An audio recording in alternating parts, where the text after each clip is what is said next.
Dios me le bendiga, amada hermana, amado hermano que me escucha. Les saludo, como siempre, en el glorioso nombre de nuestro bendito Salvador Jesucristo, deseando lo mejor para ustedes y sus familias. Y les invito a que me acompañen a considerar un tema bíblico más, ya que estaba pensando sobre esto, que puede ser un tema un poquito controversial para algunos, pero me pareció justo hablar sobre ello porque tal vez a muchos puede ayudarnos. Y le voy a invitar a que meditemos bajo el tema recibir a Cristo en su corazón. Vamos a leer para esto Romanos 10 del 8 al 10. En el nombre del Padre, del Hijo y del Espíritu Santo, la Biblia dice: Mas, ¿qué dice? Cerca de ti está la palabra en tu boca y en tu corazón. Esta es la palabra de fe que predicamos, que si confesares con tu boca que Jesús es el Señor y creyeres en tu corazón que Dios le levantó de los muertos, serás salvo. Porque con el corazón se cree para justicia, pero con la boca se confiesa para salvación. Bien, recibir a Cristo en su corazón. Es posible que en algún culto haya escuchado usted estas frases: le invito a aceptar a Cristo en su corazón. Y es que estas son expresiones muy populares en el cristianismo. Las recuerdo desde mi niñez y creo que son muy bien intencionadas y dichas con toda sinceridad por predicadores que con todo amor llaman al pecador a la salvación en Cristo. Junto con esta invitación, la mayoría de las veces también se guiaba, y en muchas congregaciones aún se guía a las personas en lo que se ha llamado oración de fe. Aunque en la Biblia no vemos ese modelo, muchos de ustedes recordarán que consiste en que el nuevo cristiano que está pasando al llamado del predicador se le guía para que repita una corta oración en que el predicador lo va guiando para que la persona diga que se arrepiente, para que pida perdón a Jesucristo por sus pecados cometidos y reciba a Cristo como su Salvador. Una vez hecho esto, se elogia, se felicita a la persona, se le recuerda que debe congregar y se le considera un cristiano más. Ya dije que en la Biblia no se ve ese modelo. Sin embargo, creo que si una persona entendió el mensaje y con toda fe y arrepentimiento acudió al llamado del predicador y voluntariamente de corazón se entregó a Jesucristo, independientemente de si hubo oración de fe, si la persona fue real en su entrega, también la salvación fue real en la persona. Y se verán frutos de esa conversión en los próximos días. Si no hubo conversión, a pesar de que la persona haya sido guiada en una oración de fe, pues también se verá que no hubo conversión. Todos los casos no son iguales. Mientras unos pasan sonriendo a esos llamados, otros pasan compungidos y hasta con lágrimas en sus ojos. Es más, es posible que a muchos de los que nos han precedido y muchos de nosotros, de los que aún estamos, nos guiaron a lo mejor en una oración de fe y nuestra conversión fue real. Por eso aquí estamos perseverando. Una oración de fe puede servir de guía a alguien que no sabe cómo orar, pero creo que por sí sola la oración guiada u oración de fe no hace efecto salvífico en la persona. Es importante tomar en cuenta que por más amorosos y bien intencionados que los predicadores seamos, La salvación bíblica no es un ritual. O sea, no hay garantía de que alguien haya sido salvado por Jesucristo por el solo hecho de repetir una oración, aunque ésta esté bien intencionada, o por levantar la mano en un culto y decir, acepto a Cristo. Aunque a nosotros nos parezca que como Cristo nos entiende, sí es suficiente con esto, porque además se está haciendo en público. Pero espero que me entiendan. Lo que digo es que hay que explicar y procurar que el que dice recibir a Jesucristo lo haga por sí solo, porque estos actos de guiar en oración y levantar las manos, aunque bien intencionados, aunque guiados por ministros de Dios, por sí solos nunca han sido el fundamento de la redención. El fundamento está en algo más, como por ejemplo en Mateo 4:17 dice, desde entonces comenzó Jesús a predicar y a decir, arrepentíos porque el reino de los cielos se ha acercado. Si no hay arrepentimiento, entonces no hubo entrega. El arrepentimiento de pecados, reconocimiento que se es pecador y entregarse voluntariamente es donde está la clave para haber ido delante del Señor y que Él le perdone. O como lo que le recomendó Jesús a Nicodemo. Juan 3:3, respondiendo Jesús le dijo, de cierto te digo que el que no naciere de nuevo no puede ver el reino de Dios. Entonces, si no hay nuevo nacimiento, no hay entrada al reino de Dios. Pedro lo explica muy bien en Hechos 3:19. Así que arrepentíos y convertíos para que sean borrados vuestros pecados, para que vengan de la presencia del Señor tiempos de refrigerio. Entonces, si no hay arrepentimiento y conversión, no hay perdón de pecados.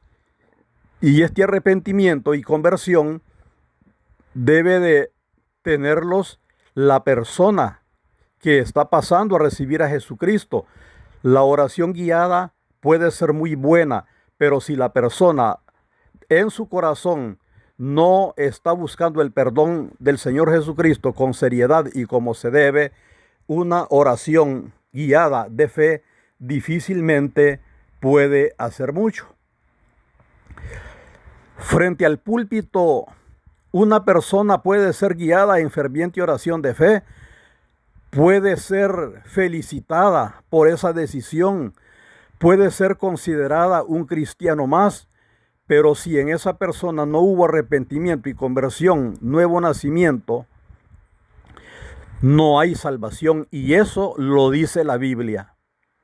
De hecho, se ha sabido de personas que al llamado pasan al frente del púlpito, repiten la llamada oración de fe, pero algunos inclusive saliendo de allí han confesado que ellos no han pasado por interés de entregarse a Jesucristo, sino por otros intereses personales que desean conseguir.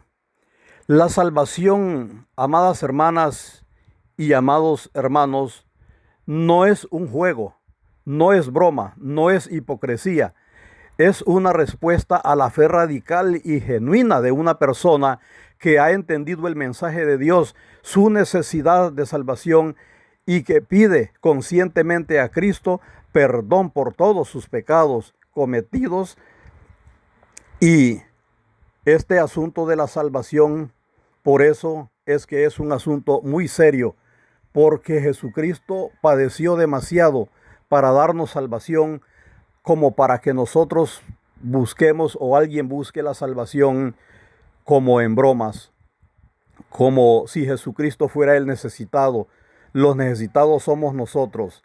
Somos nosotros los que necesitamos que el Señor nos perdone. Y aquí es donde debemos de pensar. Al menos hago la invitación con humildad a que pensemos. ¿Somos nosotros realmente salvos? Según la Biblia, la salvación siempre ha sido una respuesta de fe genuina que provoca el creer al mensaje revelado de Dios, como dice Romanos 10:8 en la parte B. Esta es la palabra de fe que predicamos. Y como dice el versículo 9, que si confesares con tu boca que Jesús es el Señor y creyeres en tu corazón que Dios le levantó de los muertos, serás salvo. Versículo 10, porque con el corazón se cree para justicia. Esto es personal. Pero con la boca se confiesa para salvación. El confesar es parte de la experiencia que hemos tenido al creer y al haber sido justificados por el Señor. La fe que mueve a la salvación no es pasar adelante con una sonrisa de oreja a oreja. La fe que lleva a la salvación implica creer en lo que Dios hizo por nosotros en Cristo. Su vida, sacrificio, muerte y resurrección, y que nosotros estamos conscientes y dispuestos a una rendición total a esa verdad transformadora.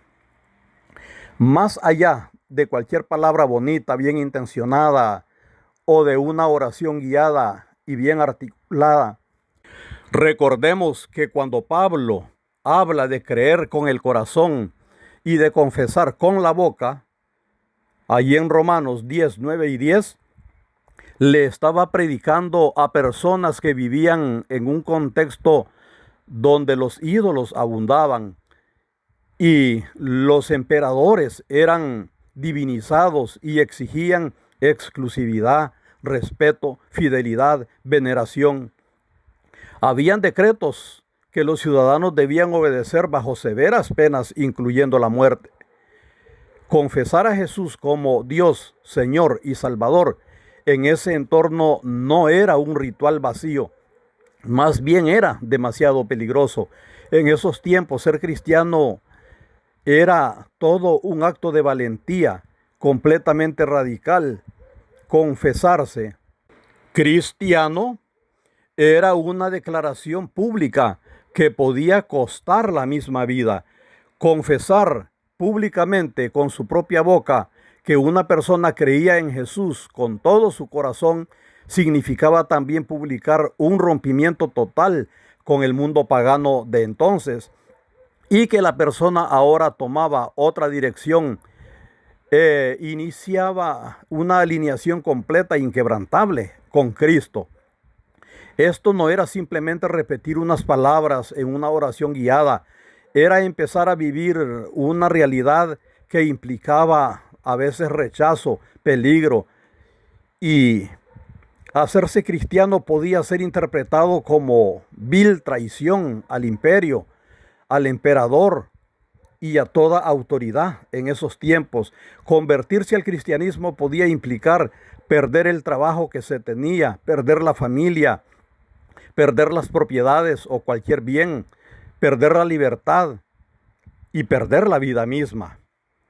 Algo muy serio en los tiempos donde Pablo está hablando acerca de estos versículos y que nosotros debemos conocer y tener muy en cuenta. Usted que es parte de una congregación cristiana, sea y esté consciente por usted mismo de lo que es ser cristiano, de lo que es ser cristiana. Romanos 10:8, haber escuchado con fe la predicación de la palabra de Dios. Romanos 10:9, haber estado de acuerdo al llamado, haber confesado con su boca sus pecados, haberse arrepentido de todos esos pecados creyendo que Jesús es el Señor y haber creído en su corazón que Jesús le hizo salvo.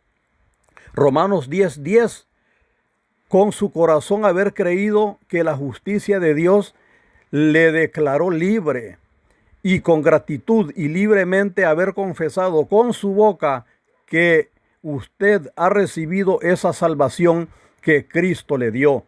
Eso es lo que significa nuestra lectura. ¿Lo entiende bien usted? Porque si usted no está consciente de todo eso, hay problemas en su conversión. Y no es que yo esté en contra suya, no, al contrario, me interesa que usted entienda perfectamente todo esto para que las cosas estén bien delante de Dios. porque en lo tocante a la salvación, no es porque alguien oró por nosotros, no es porque nos guiaron en una oración bonita, no es porque en ese culto sentimos alguna emoción, no es porque venimos de familia cristiana, no es porque nos doctrinaron y bautizaron, no es porque tenemos capacidades y nos dieron cargos, no es porque con el tiempo ya entendemos bien el evangelio, etcétera.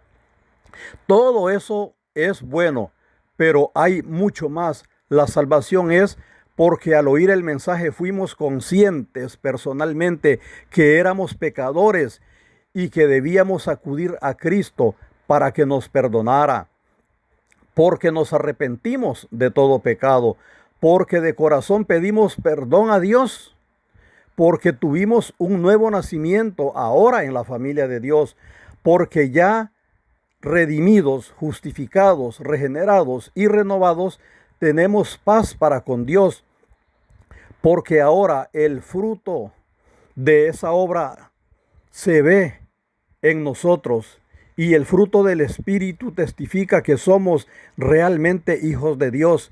Es porque tenemos seguridad de vida eterna con Cristo y sentimos el compartir el mensaje con cuanto Dios ponga en nuestro camino. El cristiano verdadero no es amargado, no es apático, no es de la secreta, es libre en Cristo. Sin pretender juzgar, hermana o hermano, examínese. ¿Es realmente salvo usted personalmente? ¿Se ha entregado usted a Jesucristo para que Él le perdone? Si no tiene esa seguridad, no importa cuánto tiempo usted tiene de congregar o los cargos que ha tenido, rinda hoy conscientemente su vida a Cristo. Haga su oración personal de todo corazón y Él le perdonará. El problema actual no es que haya mucha o falte gente aceptando o recibiendo a Cristo. Lo que he notado es que muchos solo están convencidos que el evangelio es bueno y ellos y nosotros creemos que se convirtieron mediante haber sido guiados por una fórmula de confesión. Mas la relación con Cristo debe ser personal. Amada hermana y amado hermano, antes de juzgar mal lo que digo, verifíquelo, porque muchos son los que han dicho aceptar o recibir a Cristo, pero nunca han comprendido verdaderamente la profundidad del evangelio, la naturaleza de su pecado, la soberanía de Cristo, el costo de seguirle y el poder transformador de su obra. El llamado a la salvación es una invitación a una vida de discipulado y obediencia que debe nacer de confesar una fe que transforma el corazón y se evidencia en la acción de una vida transformada por el poder de Dios. Consiervos, por favor, cuando hagamos ese sublime llamado a las personas, expliquemos lo necesario. Hagamos discipulado y que las personas sean conscientes de la oferta del Evangelio y la salvación en Cristo. Parece algo elemental, pero si somos humildes y ministramos con más diligencia, nos sorprenderemos de lo que observaremos.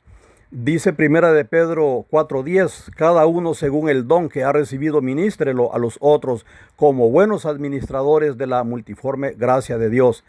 Hermanas y hermanos que son inconstantes, que vienen y van en las congregaciones, humildemente les aconsejo que personalmente se revisen si en verdad son débiles espiritualmente, o a lo mejor hace falta empezar por arrepentirse de pecados, convertirse y nacer de nuevo. Aún con los años que usted tenga de estar en una o muchas congregaciones, no lo tome a mal. En las congregaciones activan muchos sin verdadera vivencia cristiana. Hermana y hermano que anda fuera del redil del Señor, le invito a usted a volver en entrega y obediencia completos a Jesucristo, el único Salvador.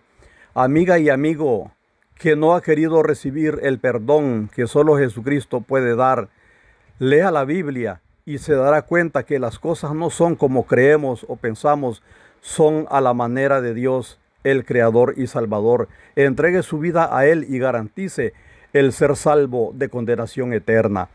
Dios siga bendiciendo sus vidas. Con ustedes ha estado una vez más su amigo y hermano, el pastor Omar Chavarría. Adelante con el Señor siempre.